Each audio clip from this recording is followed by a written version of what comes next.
Voilà, à la suite des deux messages que j'ai apportés concernant les tempêtes, c'est le dernier volet, si on peut dire. Je vais clore ces méditations par rapport à ce sujet avec celui-ci que j'ai baptisé en quelque sorte Cataclysme et Alliance. Vous allez dire qu'on va de plus en plus fort là, après les tempêtes, cataclysme. Nous avons vu ensemble à deux reprises comment dans les tempêtes, lorsque tout va mal, tout d'abord, c'est un petit rappel, hein, Jésus a l'autorité pour ramener le calme et la sérénité.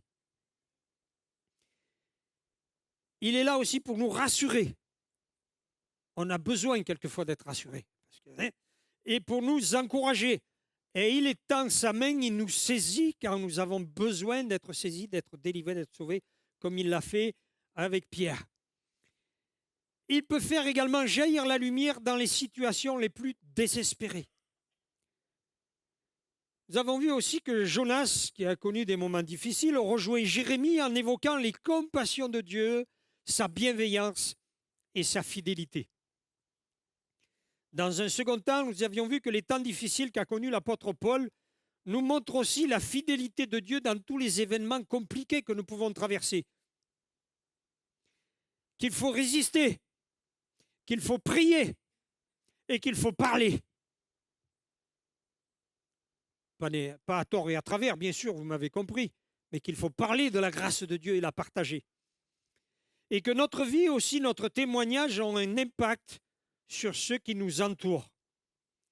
La bénédiction de Dieu en nous, dans nos vies, lui permet de bénir aussi les autres, ceux qui nous entourent, celui, celle qui est notre prochain, juste à côté de nous, devant, derrière, à droite, à gauche, celui qui est dans la joie, celui qui peut-être est dans la détresse, celui qui a besoin d'être éclairé par la parole de Dieu et par la présence de Dieu. Là maintenant, vous vous dites quand est-ce qu'il va lire la parole de Dieu? On va commencer. Mais avant, je salue tous les internautes qui, j'ai oublié de le faire tout à l'heure, qui auront l'occasion d'écouter ce message et que vraiment la parole de Dieu fasse du bien à chacun de nous ici et à chacun des internautes qui seront à même de pouvoir partager ces moments avec nous en différé. Mais la grâce de Dieu ne connaît pas de limite. On va lire dans le livre de la Genèse, au chapitre 6, à partir du verset 5. Genèse 6, à partir du verset 5. L'Éternel vit que la méchanceté de l'homme était grande sur la terre et que chaque jour son cœur ne concevait que des pensées mauvaises. L'Éternel regretta d'avoir fait l'homme sur la terre et son cœur fut affligé. L'Éternel dit, j'effacerai de la surface du sol l'homme que j'ai créé, depuis l'homme jusqu'au bétail, aux reptiles et aux oiseaux du ciel, car je regrette de les avoir faits. Mais Noé obtint la faveur de l'Éternel. Voici la postérité de Noé. Noé était un homme juste et intègre parmi ses contemporains. Noé marchait avec Dieu. Noé engendra 3 fils, Sem, Cham et Japheth. La terre était corrompue devant Dieu, la terre était pleine de violence. Dieu vit que la terre était corrompue, car toute chair avait une conduite corrompue sur la terre. Alors Dieu dit à Noé, j'ai décidé de mettre fin à tous les êtres vivants, car la terre est pleine de violence à cause d'eux. Je vais donc les détruire avec la terre. Fais-toi une arche de bois de gopher. Tu disposeras cette arche en cellules et tu la couvriras d'un enduit en dedans et en dehors. Tu la feras comme suit. L'arche aura 300 coudées de longueur, 50 coudées de largeur et 30 coudées de hauteur. Tu feras à l'arche une ouverture d'une coudée, disposée tout en haut. Tu placeras la porte de l'arche sur le côté et tu feras un étage inférieur, un second et un troisième. Et quant à moi, je vais faire venir le déluge sur la terre pour détruire toute chair qui, sous le ciel, a souffle de vie. Tout ce qui est sur la terre périra. Mais avec toi, j'établirai mon alliance. Tu entreras dans l'arche avec tes fils, ta femme et tes belles-filles. Tu feras aussi entrer dans l'arche 2 animaux de chaque espèce vivante pour qu'ils survivent avec toi. Tu prendras un mâle et une femelle, un couple de chaque espèce. Oiseaux, bétail, reptiles du sol viendra vers toi afin de survivre. Et toi, prends de tous les aliments que l'on mange et fais-en des provisions auprès de toi pour que cela te serve de nourriture ainsi qu'à eux. C'est ce que fit Noé. Il agit en tout point comme Dieu le lui avait ordonné. On poursuit au chapitre 7. L'Éternel dit à Noé, entre dans l'arche, toi et toute ta famille, car j'ai vu que devant moi, tu es juste parmi tes contemporains.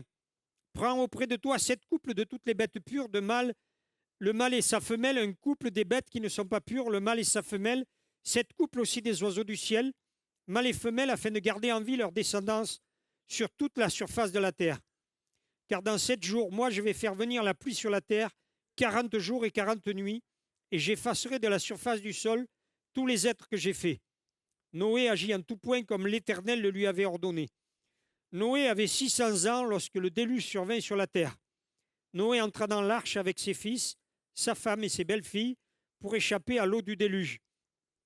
D'entre les bêtes pures et les bêtes qui ne sont pas pures, les oiseaux et tout ce qui rampe sur le sol, il entra dans l'arche auprès de Noé des couples, un mâle et une femelle, comme Dieu l'avait ordonné à Noé. 7 jours après, les eaux du déluge vinrent sur la terre. L'an 600 de la vie de Noé, le 2e mois, le 17e jour du mois, je suis toujours sidéré par la précision de la parole de Dieu. En ce jour-là, toutes les sources du grand abîme jaillirent et les écluses du ciel s'ouvrirent. Il y eut de la pluie sur la terre 40 jours et 40 nuits. Ce jour même, Noé, Sem, Cham et Japheth, fils de Noé, la femme de Noé et ses 3 belles-filles entrèrent dans l'arche, avec tous les animaux selon leurs espèces, tout le bétail selon chaque espèce, tous les reptiles qui rampent sur la terre selon leur espèce, tous les oiseaux selon leur espèce, tout ce qui vole et qui a des ailes.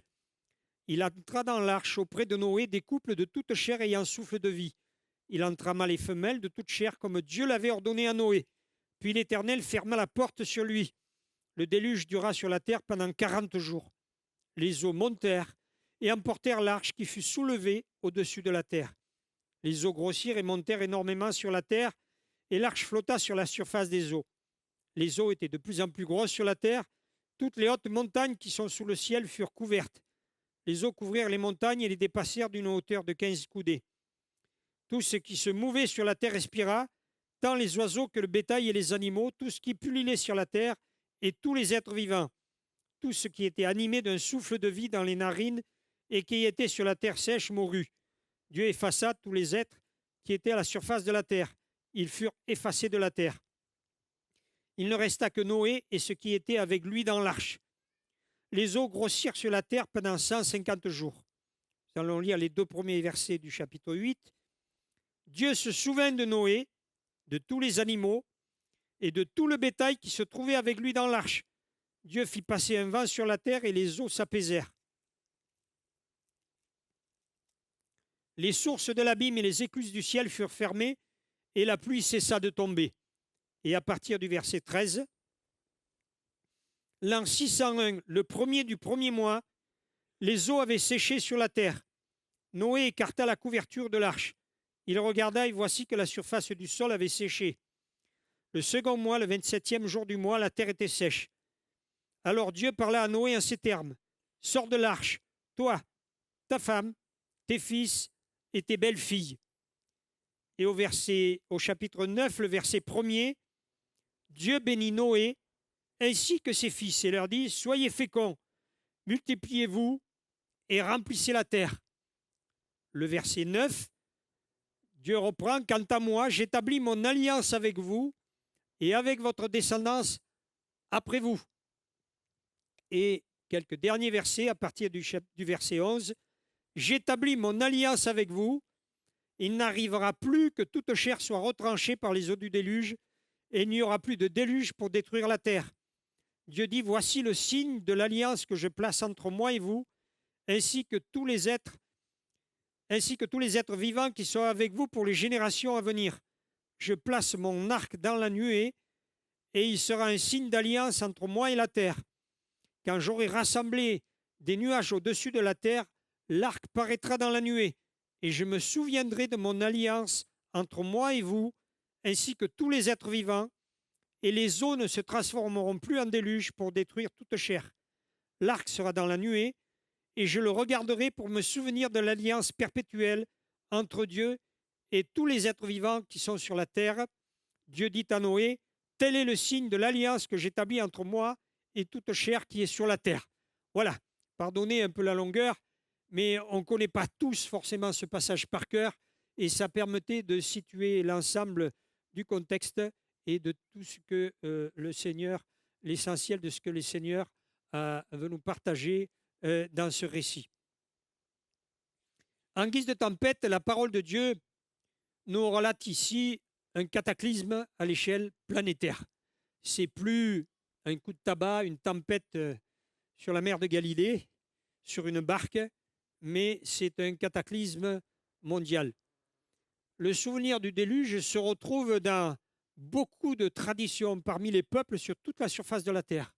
Dans tous les continents, les peuples ont gardé le souvenir dans l'Antiquité d'un déluge qui a tout dévasté.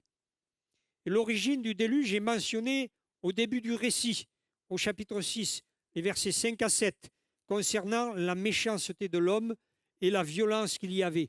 Il y avait beaucoup de méchanceté et de violence sur la terre, et le Seigneur a décidé de porter un jugement sur la race humaine et de détruire toute vie. Méchanceté et violence vont donc provoquer un jugement sur la terre, un jugement divin, et ce jugement va tout dévaster. L'eau va arriver d'en bas et elle va arriver d'en haut. Il est dit que les sources du grand abîme jaillirent. Alors je ne sais pas si l'eau était rassemblée dans un immense océan ou si elle a jailli des profondeurs de la terre, d'en bas. Beaucoup de scientifiques pensent aujourd'hui qu'il y a dans la croûte terrestre, à l'intérieur de l'écorce terrestre, à l'intérieur de la Terre, en dessous des océans, beaucoup plus d'eau que ce qu'il y en a dans les océans sur toute la surface de la Terre. Et la parole de Dieu dit que les écluses du ciel s'ouvrirent. C'est ce que nous avons lu, et qu'il a plu pendant 40 jours et 40 nuits. J'ai déjà évoqué ici le fait que les étés, on connaît des périodes de sécheresse. On en a connu, on en connaîtra certainement encore. Et puis quand il commence à pleuvoir, on se dit « Ah, c'est formidable, ça rafraîchit, ça fait du bien ». Au bout du 3e jour, on se dit « Oh, mais ça suffit là, ça commence à faire beaucoup ». Vous n'êtes jamais dit ça? Malheureusement, on a pu voir dans les mois et les années passées les dévastations causées par des pluies diluviennes, qui ont duré quelquefois que quelques heures, voire 3 ou 4 jours. Récemment, à Mayotte, un cyclone, beaucoup de vent à des vitesses fantastiques, mais nous avons vu à maintes et maintes reprises de quelle manière les flots dévastateurs de pluies diluviennes pouvaient causer des dégâts considérables, avec seulement 3 ou 4 jours de pluie diluvienne. Et la parole de Dieu nous dit que là, lors du déluge, non seulement il arrivait des eaux en bas, il y a peut-être eu des raz-de-marée, et l'eau est montée par vagues successives, mais que la pluie n'a pas arrêté de tomber pendant 40 jours et 40 nuits. On imagine, on a de la peine à imaginer la quantité d'eau que cela pouvait faire. Dans les années 90, il y a eu plusieurs épisodes de pluie très intenses, notamment quand un quartier de Donzère a été inondé. On croit qu'on n'a jamais vu ça, mais les anciens disaient que c'était déjà arrivé en 1936. Les relevés météo ont relevé sur les hauteurs de Valory-le-Colombier, où il y a eu des ravines d'1 mètre et où un oléoduc a été percé par un bulldozer qui reprenait la terre après des ravines profondes. Les relevés pluviométriques ont relevé des chutes de pluie de 360 mm d'eau en quelques heures sur les hauteurs de Valory. Pour vous donner une idée, ça fait 36 cm, ça vous aviez compris. Voilà, il y a qu'est-ce qui était en train de montrer le niveau, mais ça représente à peu près la moitié de la pluie qui tombe une année dans nos régions, en année normale, sur une longue période, en moyenne. Et quand on pense que pendant le déluge, l'eau est tombée pendant 40 jours et 40 nuits sans s'arrêter, notre imagination a du mal à considérer la dévastation que cela a pu être. Ce que nous savons aussi, c'est que nos vies peuvent être dévastées. Elles peuvent être ravagées par le péché, par la maladie, par le deuil, par la souffrance. Mais pourquoi Dieu explique-t-il à Noé ce qu'il va faire au chapitre 6, au verset 13? Il dit, j'ai décidé de mettre fin à tous les êtres vivants car la terre est pleine de violence à cause d'eux. Dieu explique à Noé ce qu'il va faire. Nous avons la réponse au verset 8 et 9 du chapitre 6. Il est écrit au verset 8 que Noé obtint la faveur de l'Éternel. Et au verset 9, Noé était un homme juste et intègre parmi ses contemporains. Il est écrit que Noé marchait avec Dieu. Il était juste et intègre. Il marchait avec Dieu. Ça vous rappelle quelqu'un dans la parole de Dieu? Quelqu'un qui était juste et intègre et qui marchait avec Dieu? Job. Job marchait avec Dieu aussi. Il était qualifié aussi de juste et d'intègre.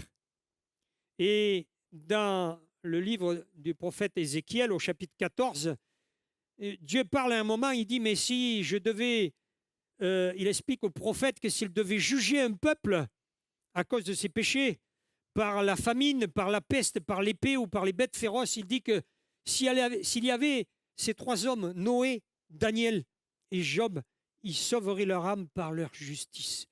Eux seraient épargnés à cause de leur justice. Noé était un homme juste devant Dieu. Nous voyons que Dieu parle à ceux qui marchent avec lui. Dieu communique avec ceux qui veulent marcher avec lui. Noé était juste et il marchait avec Dieu. Job aussi, il a connu des malheurs, mais il a communiqué avec Dieu et Dieu lui a parlé. Dieu a parlé à Noé. Dieu parle à ceux qui veulent marcher avec lui. Noé était un homme juste, il marchait avec Dieu. Et dans l'Épître aux Hébreux, au chapitre 11, au verset 7, la parole de Dieu nous précise que c'est par la foi qu'il obéit à Dieu et qu'il construisit l'arche qui permit de sauver sa famille. Ça n'a pas été facile parce que le Seigneur lui a demandé de construire une arche pour abriter sa famille et des animaux de toute espèce. Et il a mis un certain temps, une centaine d'années pour construire ce monument flottant. Il a fallu qu'il ait de la persévérance et une sacrée dose de foi pour faire ce que Dieu demandait.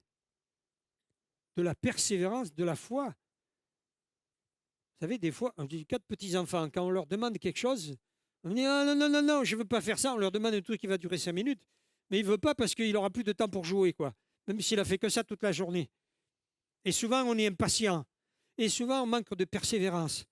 Et quand on voit l'exemple que nous donne Noé, qui par la foi a pris la peine de construire cette arche pendant une centaine d'années, il a agi au verset 22 du chapitre 6 et au verset 5 du chapitre 7, ça nous est précisé, qu'il a agi en tout point, comme Dieu le lui avait ordonné.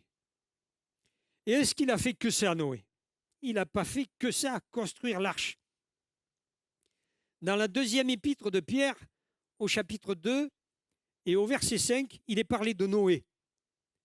Et il est dit qu'il était un prédicateur de la justice. Parce que non seulement sur son chantier, parce que peut-être qu'il y avait des gens qui venaient se moquer de lui, qu'est-ce que tu fabriques là? Il a été un prédicateur de la justice. Il a annoncé ce que Dieu allait faire, le jugement qui allait venir, et qu'il était en train de construire une arche qui permettait à ceux qui allaient entrer d'être sauvés. Il a été un prédicateur de la justice, et il a prêché la justice et annoncé le jugement de Dieu. Au chapitre 8 que nous avons lu, au verset 1er, il y a des mots-clés dans ces textes que nous avons vus ensemble. Il est écrit 5 petits mots. Dieu se souvint de Noé. Moi, des fois, je ne me rappelle pas de vous. Pardonnez-moi. Vous êtes nombreux. Je suis limité. Ma femme va dire que j'oublie de plus en plus. Je ne suis pas le seul. Mais là, il est écrit que Dieu se souvint de Noé. Vous savez qu'à la place de Noé, là, ces 3 petites lettres, il y a quelqu'un qui s'appelle Noé ici? Non, personne? Oui, mais ça ne fait rien. Vous allez pouvoir mettre votre prénom à la place de Noé. Vous savez que vous pouvez mettre votre prénom à la place de Noé? que Dieu se souvienne de vous, chacun en particulier. Vous pouvez dire avec votre prénom, Dieu se souvient de moi. Vous pouvez même dire maintenant, Dieu se souvient d'eux et mettre votre prénom. Si vous voulez le faire, vous pouvez le faire maintenant. Vous avez la parole pendant une poignée de secondes. Vous n'êtes pas trop décidé, vous êtes timide, mais ça ne fait rien. Dieu se souvient quand même de vous, chacun en particulier. Pourtant, la vie de Noé était bouleversée aussi dans ce cataclysme, parce que ce n'était pas simple pour lui et pour sa famille. Bon, il vivait dans un milieu corrompu, mais il craignait Dieu, il marchait avec Dieu. C'était difficile avant. Mais là, tout ce qui est arrivé a bouleversé sa vie. Mais la parole de Dieu dit que Dieu se souvient de Noé après l'avoir préservé, lui et sa famille. Vont démarrer une nouvelle vie sur les ruines de l'ancien monde. Au chapitre 9, le premier verset que nous allons lire, il est dit « Dieu bénit Noé ainsi que ses fils et leur dit « Soyez féconds, multipliez-vous et remplissez la terre. » Ce qu'ils ont fait. Et Dieu décide de faire une alliance. Vous aimez les alliances? C'est bien, quand on est tout seul en face d'un problème, d'un danger, d'une difficulté, d'un travail, d'un chantier, ça peut être compliqué. Mais quand on a une alliance avec quelqu'un qui est en plus compétent, qui est toujours présent, qui connaît tout, qui est puissant, avec Dieu, c'est formidable de faire une alliance avec Dieu. Et Dieu décide de faire une alliance avec Noé, ses fils et avec les hommes. Au chapitre 9, partie du verset 8, il dit, Dieu parlait encore à Noé et à ses fils avec lui en disant, quant à moi, j'établis mon alliance avec vous et avec votre descendance après vous. J'avais prévu de relire le passage, mais on va reprendre les versets 18 et 19 que nous n'avons pas lus, au même chapitre. Les fils de Noé qui sortirent de l'arche étaient Sem, Cham et Japheth. Cham fut le père de Canaan, et les 3 fils de Noé repeuplèrent la terre. Conformément à la parole de Dieu, c'est ce qu'ils ont fait. Nous pouvons perdre beaucoup de choses dans nos vies. Mais Dieu nous permet de rebâtir. Il nous permet de reconstruire, car il veut nous bénir. Souvent, nous perdons des choses, mais le Seigneur est quand même là. Il y a la grâce de Dieu qui nous a été rappelée encore ce matin. Le Seigneur est présent. Il est toujours là. Il nous permet de reconstruire, car il veut nous bénir. Et les fils de Noé repeuplèrent la terre. Et Dieu bénit Noé ainsi que ses fils. Il ne les a pas laissés tout seuls, sans rien, dit maintenant, débrouillez-vous. La parole de Dieu dit que Dieu les a bénis. Il se peut que votre vie ait ressemblé ou ressemble à un champ de ruines. Ça peut arriver. Mais une alliance avec Dieu permet de reconstruire quelque chose de bon et de durable. Dans nos vies, dans la vie de multitudes d'hommes et de femmes qui ont rencontré Dieu, il y a eu des catastrophes, il y a eu des événements, il y a eu des épreuves, des difficultés qui ont eu l'impression à l'intérieur du cœur de l'homme que tout était dévasté. Mais par la grâce de Dieu, des multitudes de vies ont été reconstruites, ont été restaurées. Et des hommes et des femmes qui ont connu le malheur ont connu le bonheur, la paix. Et au travers des épreuves, toujours la présence de Dieu qui les a accompagnés. Pour la plupart d'entre nous, nous avons réalisé que le Seigneur est bon et fidèle et qu'il nous secourt dans les épreuves. Certains n'ont peut-être pas saisi cela encore. Le péché dévaste le cœur de l'homme et celui-ci a besoin d'une restauration. Parce que la parole de Dieu déclare vraiment que nous sommes tous pécheurs et qu'il n'y a pas même un juste, pas un juste, pas même un seul, et que notre péché nous sépare de Dieu. Le Seigneur a porté cela à notre connaissance et il a offert Jésus pour nous sauver, pour nous pardonner de nos péchés. Si votre vie a été dévastée par le péché, par les erreurs, par l'ignorance, il y a la possibilité d'une alliance. Au chapitre 9, au verset 13 et 14, il est écrit « Je place mon arc dans la nuée et il sera un signe d'alliance entre moi et la terre. Quand j'aurai rassemblé des nuages au-dessus de la terre, l'arc paraîtra dans la nuée. » il y a quelques semaines de cela, j'étais avec certains de mes petits-enfants et le temps était un peu mitigé. Vous savez, un temps variable. C'est quand la météo est incapable de vous dire s'il va pleuvoir ou s'il va faire soleil. Vous avez remarqué? Ça arrive. Ou alors il fait beau plusieurs fois par jour. Il y a des nuages qui passent, on a quelques averses, puis il fait soleil, etc. Et on était dehors. Ici, de nouveau, il faisait beau, mais il y avait de l'humidité dans l'air parce qu'il y avait une averse, un orage, et il y avait des nuages, mais on y voyait assez loin. Et on voyait un magnifique arc-en-ciel. Et il y a un de mes petits-enfants qui nous a dit, j'étais pas tout seul avec lui, qui nous a dit, je veux aller là-bas. Ça m'a ramené 50, 60 ans en arrière, parce que je me faisais la même réflexion. Quand on voit l'arc-en-ciel, waouh, il est beau celui-là. Et en plus, il y en a même un double. Vous savez, quand les couleurs sont très marquées, des fois, on en a un deuxième dessous. Mais quand on voit ça, on se dit, j'ai envie d'aller là-bas. Là où l'arc-en-ciel prend sa source, là où les couleurs démarrent. On se dit, mais ça démarre juste là, un endroit au milieu des collines, dans la plaine, au milieu de la végétation. On a envie d'aller là-bas. Et mon petit-fils, il avait envie d'aller là-bas. Chose que je m'étais dit aussi quand j'avais son âge.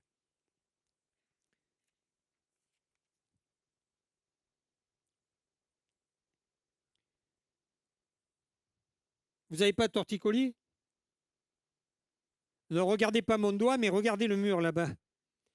Évangile de Jean, chapitre 3, au verset 16. Il est écrit, car Dieu a tant aimé le monde qu'il a donné son Fils, Jésus, son Fils unique, afin que quiconque croit en lui ne périsse point, mais qu'il ait la vie éternelle. Vous savez que je suis au cœur de l'Alliance?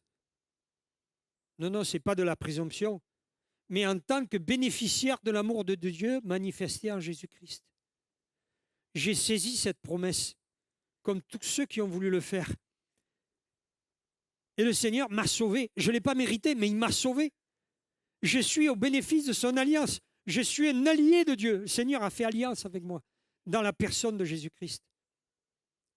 Et si vous avez été dans l'ignorance de ces choses jusqu'à présent, la parole de Dieu, la Bible, nous montre le chemin de la nouvelle alliance en Jésus-Christ, qui nous pardonne et qui nous restaure. Il restaure notre âme, il veut restaurer notre corps, il veut restaurer notre être entier. Mais la première restauration, c'est celle qu'il y a à l'intérieur, dans notre esprit, et le Seigneur veut sauver notre âme. Évangile de Luc, au chapitre 22, au verset 20, nous l'avons rappelé tout à l'heure au travers de la Sainte Seine, il est écrit que Jésus, de même, prit la coupe après le repas, il la leur donna en disant, cette coupe est la nouvelle alliance en mon sang qui est répandue pour vous. Ce n'est pas moi qui le dis, c'est Jésus. Jésus dit, mon sang que j'ai versé. La coupe et le pain que nous partageons, ce sont des symboles. Mais c'est le symbole d'une réalité, c'est que Jésus est monté sur la croix pour nous sauver. Lui le juste, parce que nous ne pouvions pas nous racheter de nos fautes, de nos péchés, payer le prix. Mais lui l'a payé pour nous. Et lui-même dit, c'est le sang de la nouvelle alliance. Il y a eu une alliance avec Noé, avec les hommes, pour qu'il n'y ait plus de déluge. Et l'arc-en-ciel dans la nuée est le signe de cette alliance. Mais Jésus, lui, a signé par son sang la nouvelle alliance qui permet à chaque homme, à chaque femme d'être sauvé, d'être délivré. C'est comme un enfant qui veut aller au cœur de l'arc-en-ciel dans les couleurs de l'alliance, parce que vous réalisez que votre vie est en faillite à cause du péché.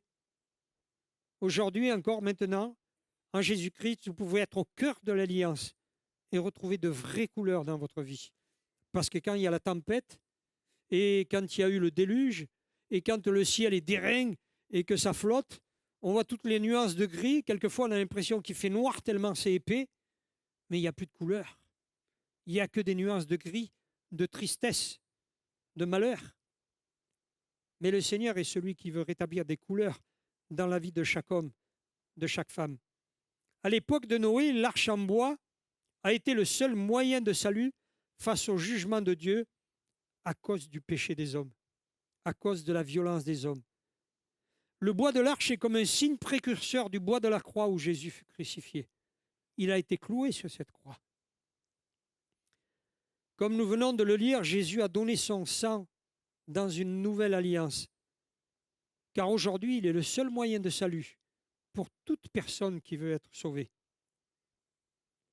Pour conclure, je voudrais interpeller chacun de nous, en particulier, qui sommes ici. Je m'interpelle également moi-même et également tous ceux qui, au travers d'Internet, de YouTube, qui pourront visionner ce message plus tard, chrétiens, vous qui connaissons Dieu depuis plus ou moins longtemps, qui marchons avec lui avec plus ou moins de fidélité, avec plus ou moins de constance, ou qui avez peut-être été éprouvés par des difficultés, voire dévastés par la maladie ou le départ d'un proche, Dieu nous rappelle qu'il est toujours là. Il est toujours présent. Il est celui qui est là. Et son alliance est toujours valable. Et que de la même manière que l'arc-en-ciel apparaît après la pluie, après les orages, il est à même de remettre des couleurs dans notre vie et nous assure encore de sa fidélité, jour après jour. Et pour vous qui, par choix ou par ignorance, êtes restés à l'écart de la grâce de Dieu jusqu'à aujourd'hui, sachez que Jésus-Christ est mort sur la croix pour vous. Vraiment pour vous, en particulier. Et comme à l'époque de Noé où l'arche était le seul moyen de salut, l'alliance que Jésus vous propose aujourd'hui, c'est vraiment le seul moyen de salut, le seul moyen de pardon pour effacer vos péchés et avoir la certitude de passer l'éternité avec Dieu et avec Jésus-Christ le Sauveur. De plus, il ne nous abandonne pas juste avec une information, mais il promet d'être avec nous chaque jour, et pas seulement en 2025, qui commence à peine, mais jusqu'à la fin du monde. Le Seigneur est celui qui veut être avec nous et qui veut nous bénir. Amen. Seigneur notre Dieu, nous te bénissons, nous te rendons grâce, parce que ta parole est vraiment une richesse pour nous, pour nos âmes, pour notre esprit. Elle nous révèle ta volonté à notre égard.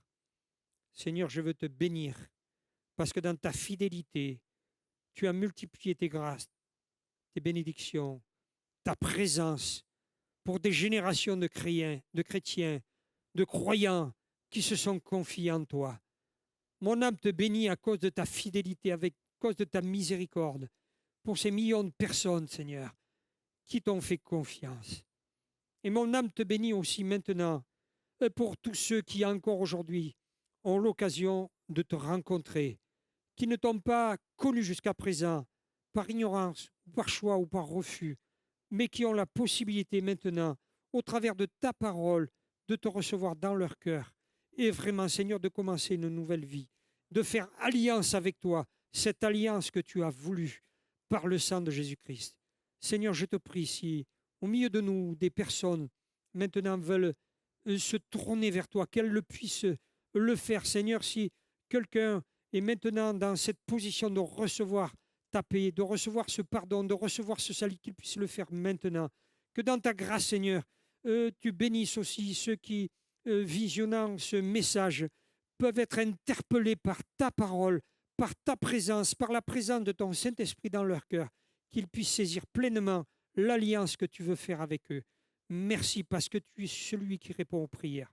Je veux te bénir de tout mon cœur pour ta fidélité et la réponse à ces prières dans le nom de Jésus. Amen.